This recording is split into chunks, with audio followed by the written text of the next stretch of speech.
आज है 12 जुलाई। आज के साकार मधुर महावाक्य हैं। बाबा कह रहे हैं, मीठे बच्चे, तुम्हें साहबजादे सो शहजादे बनना है।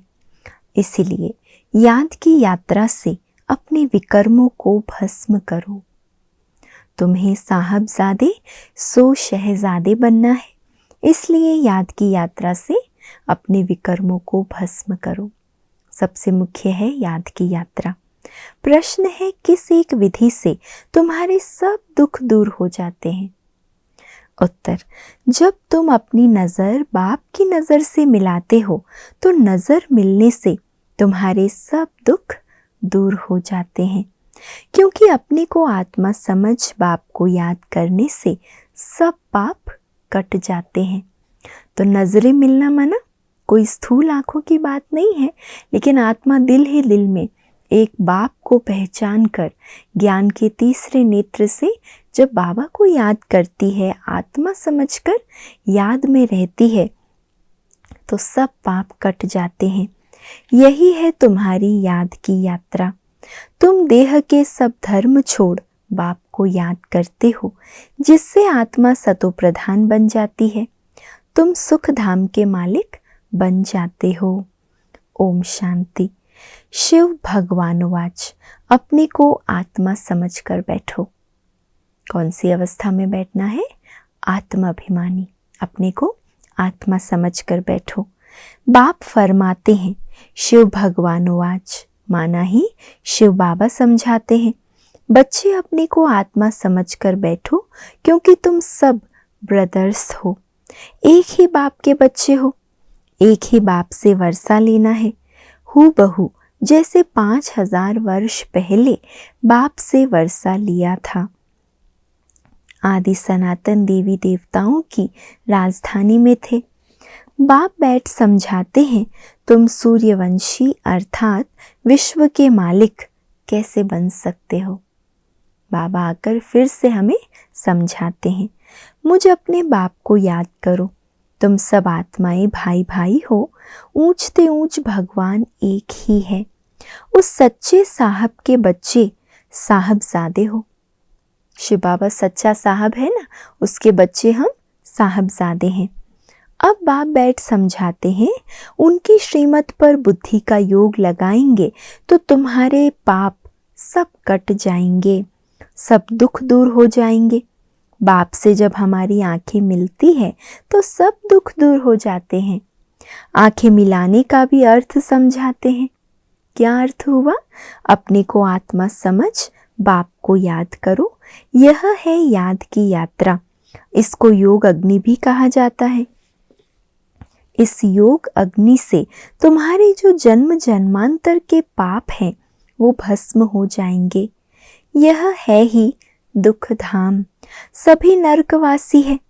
तुमने बहुत पाप किए हैं। इसको कहा जाता है रावण राज्य। सतयुग को कहा जाता है राम राज्य। तुम ऐसे समझा सकते हो, भल कितनी भी बड़ी सभा बैठी हो, भाषण करने में हर्जा थोड़ी है। हम तो सब कुछ सत्य सुनाते ना, तो बाबा कहते भले कितनी भी बड़ी सभा हो, तुम्हें निडर होके समझाना है। तुम तो भगवानुवाच कहते रहते हो। शिव भगवानुवाच, हम सब आत्माएं उनकी संतान हैं, ब्रदर्स हैं। बाकी श्री कृष्ण की कोई संतान थे ऐसे नहीं कहेंगे, ना इतनी रानियां ही थी। श्री कृष्ण का तो जब स्वयंवर होता है तो नाम ही बदल जाता है। तब फिर क्या कहेंगे? हाँ, ऐसे कहेंगे लक्ष्मी नारायण के बच्चे थे। श्री कृष्ण के बच्चे नहीं कहेंगे, क्योंकि स्वयंवर के बाद उनका नाम श्री नारायण हो जाता है ना। तो राधे कृष्ण ही स्वयंवर के बाद लक्ष्मी नारायण बनते हैं। तब एक बच्चा होता है, फिर उनकी डिनायस्टी चलती है। तुम बच्चों को अब माम एकम याद करना है। देह के सब धर्म छोड़ो, बाप को याद करो तो तुम्हारे सब पाप कट जाएंगे। सतो प्रधान बन स्वर्ग में जाएंगे। स्वर्ग में कोई दुख होता नहीं है। जैसे कल की मुरली में बाबा ने कहा ना, कलयुग माना महान दुखों की दुनिया। तो बाबा ने कहा दुखों की लिस्ट निकालो तो मनुष्यों को इस दुनिया से वैराग्य आएगा। नरक में अथाह दुख है, सुख का नाम निशान नहीं। ऐसे युक्ति से बताना चाहिए। शिव भगवानुवाच, हे बच्चों, इस समय तुम आत्माएं पतित हो, अब पावन कैसे बने?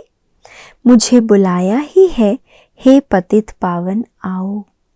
पावन होते ही हैं सतयुग में, पतित होते हैं कलयुग में। कलयुग के बाद फिर सतयुग जरूर बनना है।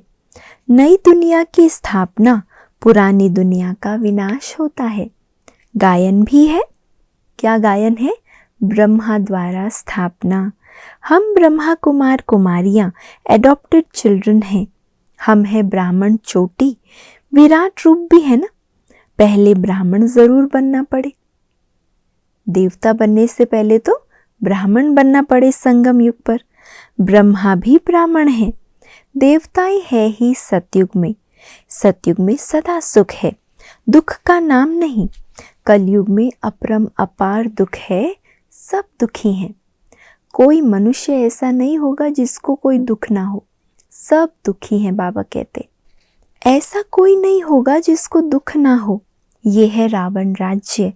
ये रावण भारत का नंबर 1 दुश्मन है।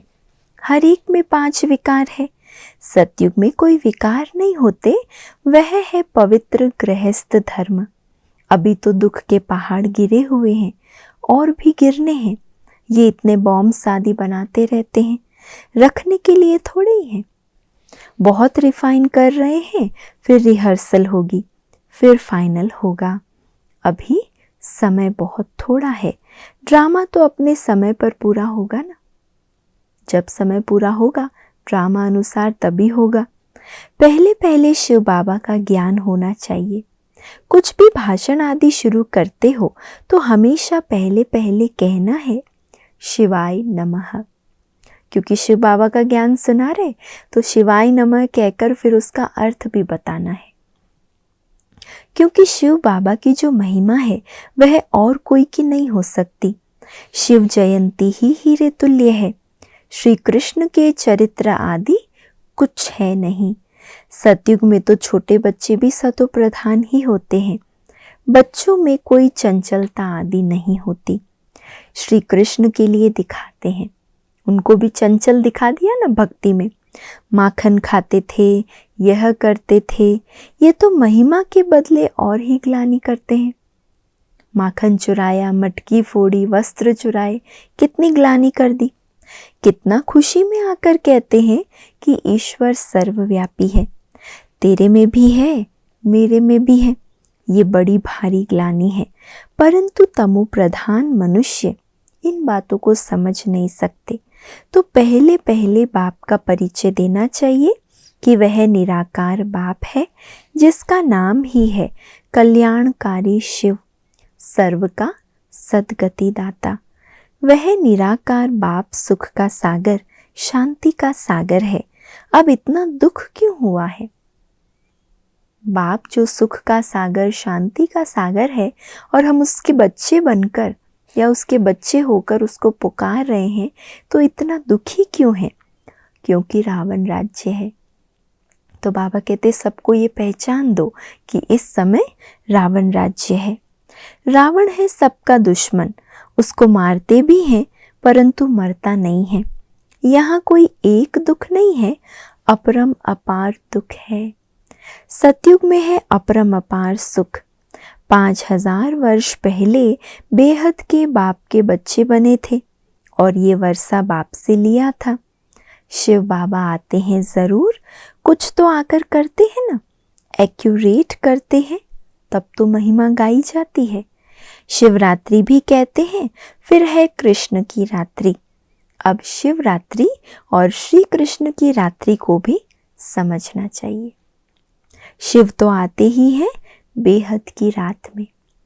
शिव बाबा आते कब है? जब इस सृष्टि चक्र का अंतिम समय चल रहा है, माना बेहद की रात में। श्री कृष्ण का जन्म तो अमृत वेले होता है, ना कि रात्रि को। शिव की रात्रि मनाते हैं परंतु उनकी कोई तिथि तारीख नहीं है। श्री कृष्ण का जन्म होता है अमृत वेले।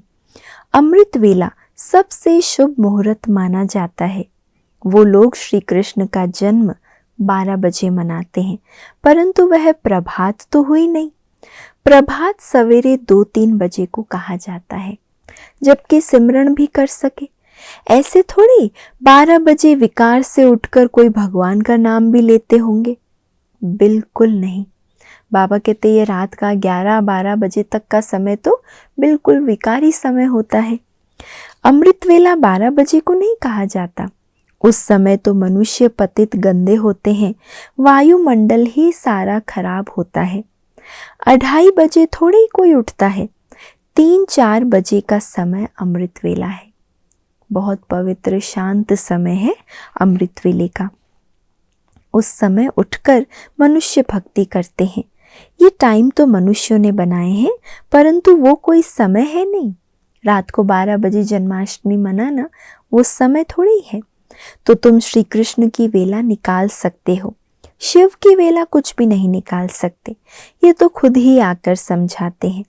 तो पहले पहले महिमा बतानी है शिव बाबा की। गीत पिछाड़ी में नहीं, पहले बजाना चाहिए। शिव बाबा सबसे मीठा है, उनसे बेहद का वर्षा मिलता है। आज से 5000 वर्ष पहले यह श्री कृष्ण सतयुग का पहला प्रिंस था। वहाँ अपरम अपार सुख थे। अभी भी स्वर्ग का गायन करते रहते हैं। कोई मरता है तो कहेंगे फलाना स्वर्ग गया। अरे अभी तो नरक है, स्वर्ग हो तो स्वर्ग में पुनर्जन्म ले सके, है ना। फिर उसको बाबा कई बार कहते हैं ना, अगर स्वर्ग में गया तो नरक में बुलाकर फिर नरक का भोजन क्यों खिलाते हो। इसलिए बाबा कहते अभी स्वर्ग है कहाँ, समझाना चाहिए। हमारे पास तो इतने वर्षों का अनुभव है, वो सिर्फ 15 मिनट में तो नहीं समझा सकते, इसमें तो टाइम चाहिए। पहले पहले तो 1 सेकंड की बात सुनाते हैं। बेहद का बाप जो दुख हरता सुख करता है, उनका परिचय देते हैं। वह हम सब आत्माओं का बाप है। हम भी के सब शिव बाबा की श्रीमत पर चलते हैं। बाप कहते हैं तुम सब भाई भाई हो, मैं तुम्हारा बाप हूँ। तुम बाप नहीं हो, तुम भाई भाई हो। मैं 5000 वर्ष पहले आया था, तब तो शिव जयंती मनाते हैं।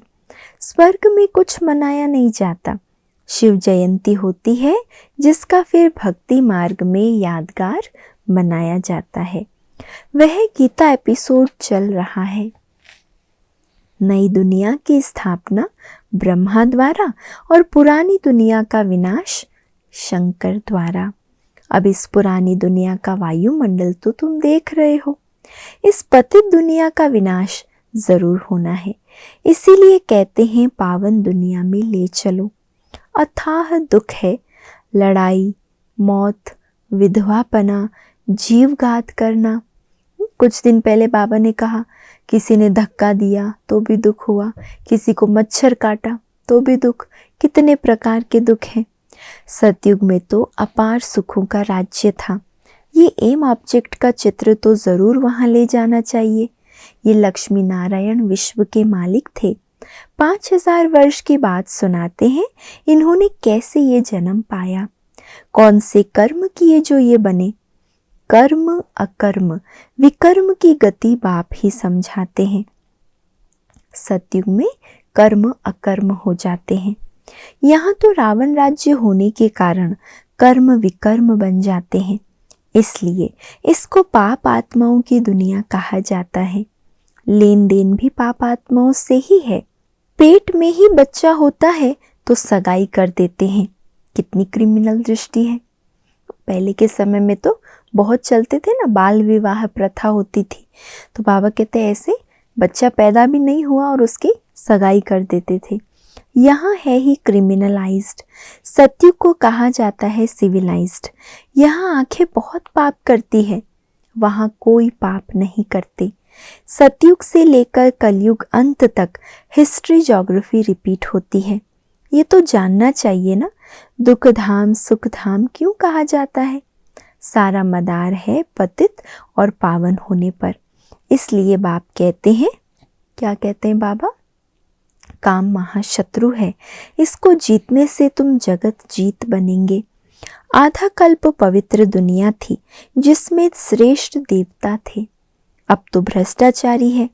एक तरफ कहते भी हैं यह भ्रष्टाचारी दुनिया है, फिर सबको श्री श्री कहते रहते, जो आता है वो बोल देते हैं। ये सब समझना है, अब तो मौत सामने खड़ा है। बाप कहते हैं मामी कम याद करो तो पाप कट जाएंगे, तुम सतो प्रधान बन जाएंगे, सुख धाम के मालिक बनेंगे। अभी तो है ही दुख, कितना भी वे लोग कॉन्फ्रेंस करे, संगठन करे, परंतु इनसे होना कुछ नहीं है। कितनी भी मीटिंग्स करे, कॉन्फ्रेंस करे, बाबा कहते बदलाव कोई ला नहीं सकता, सीढ़ी नीचे उतरते ही जाते हैं। बाबा अपना कार्य अपने बच्चों द्वारा कर रहे हैं। तुमने पुकारा है पतित पावन आओ, तो मैं अपने समय पर आया हुआ हूँ। यदा यदा ही धर्मस्य, इसका अर्थ भी नहीं जानते, बुलाते हैं तो जरूर खुद पतित है। बाप कहते हैं रावण ने तुमको पतित बनाया है, अब मैं पावन बनाने आया हूँ। वो पावन दुनिया थी, अब वही पावन दुनिया अब पतित दुनिया है। 5 विकार सब में है, अपरमपार दुख है, सब तरफ अशांति ही अशांति है। जब तुम बिल्कुल तमो प्रधान पाप आत्मा बन जाते हो, तब मैं आता हूँ। जो मुझे सर्वव्यापी कह मेरा अपकार करते हैं, ऐसे ऐसे का भी मैं उपकार करने आता हूँ। मुझे तुम निमंत्रण देते हो कि इस पतित रावण की दुनिया में आओ, पतित शरीर में आओ। मुझे भी रथ तो चाहिए ना, पावन रथ तो चाहिए नहीं। रावण राज्य में है ही पतित, तो पावन रथ तो मिल न सके। पावन कोई है नहीं, सब विकार से ही पैदा होते हैं। यह विशेष वर्ल्ड है, वो है वाइसलेस वर्ल्ड। अब तुम तमो प्रधान से सतो प्रधान कैसे बनेंगे? पतित पावन तो मैं ही हूँ, मेरे साथ योग लगाओ। भारत का प्राचीन राजयोग यह है। इसीलिए बाबा कहते हैं कि मेरे से योग लगाएंगे तो फिर पावन बन जाएंगे। आएंगे भी जरूर गृहस्थ मार्ग में। कैसे वंडरफुल रीति आते हैं। ये पिता भी है तो माँ भी है, क्योंकि गौमुख चाहिए जिससे अमृत निकले, तो यह मात पिता है। फिर माताओं को संभालने के लिए सरस्वती को हेड रखा है। पुरुष का तन है ना, तो बाबा ने माताओं को संभालने के लिए फिर मम्मा को रखा। उनको कहा जाता है जगत अम्बा, काली माता कहते हैं। ऐसे काले कोई शरीर होते हैं क्या? कोयले के जैसा काला शरीर बना दिया। बाबा कहते ऐसे कोई काला थोड़ी ही होता है। श्री कृष्ण को काला कर दिया क्योंकि काम चिता पर चढ़ काले बन गए। श्री कृष्ण ही सांवरा फिर गोरा बनता है। इन सब बातों को समझने के लिए भी टाइम चाहिए। कोटों में कोई में भी कोई की बुद्धि में बैठता होगा, क्योंकि सभी में 5 विकार प्रवेश है। तुम ये बात सभा में भी समझा सकते हो, क्योंकि कोई को भी बोलने का हक है। ऐसा मौका लेना चाहिए। जब कहीं ऐसी सभाएं हो तो बाबा कहते हैं ऐसे भाषण करने का चांस लो। ऑफिशियल सभा में कोई बीच में प्रश्न आदि नहीं करते हैं। नहीं सुनना हो तो शांति से चले जाओ, आवाज ना करो। ऐसे ऐसे बैठ समझाओ। अभी तो अपार दुख है, दुख के पहाड़ गिरने हैं। हम बाप को, रचना को जानते हैं। तुम तो किसका भी ऑक्यूपेशन नहीं जानते हो। बाप ने भारत को पैराडाइज कब और कैसे बनाया था, ये तुम नहीं जानते हो। आओ तो समझाएं। 84 जन्म कैसे लेते हैं।